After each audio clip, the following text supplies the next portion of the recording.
Imaginez ce que ça peut représenter conduire pour la toute première fois pendant l'hiver, sur de la glace. Mais en plus, vous avez un lourd chargement à traîner. Mais ça, c'est le défi que relèvent des camionneurs jamaïcains qui sont venus travailler au Canada. Il y a une telle pénurie, en fait, de camionneurs au Canada que des compagnies de transport commencent maintenant à se tourner vers de la main-d'œuvre étrangère. Geneviève Murchison. Bien emmitouflé, Rosetta Thompson vérifie son moteur.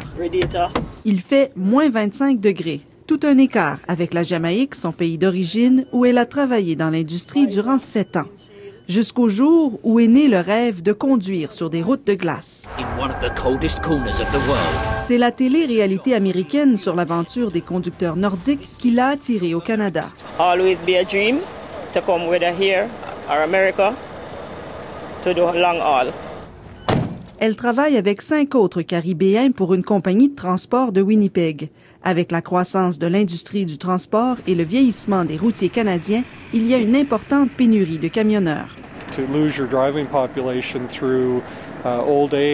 Quand les camionneurs manquent, les salaires augmentent et la facture est refilée aux consommateurs. Et la pénurie pourrait s'accentuer davantage. Selon l'Alliance canadienne du camionnage, il manquera jusqu'à 25 000 camionneurs d'ici 2020. Voilà pourquoi l'industrie se mobilise et multiplie les efforts de recrutement.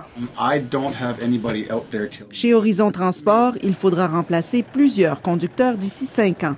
Mais l'embauche à l'étranger comporte trop de risques et de coûts. Des lois très différentes, des règles très différentes, des routes très différentes, un climat très différent. La semaine de travail est plus longue et il y a les dangers liés à l'hiver. Les camionneurs étrangers reçoivent d'ailleurs 2 semaines de formation.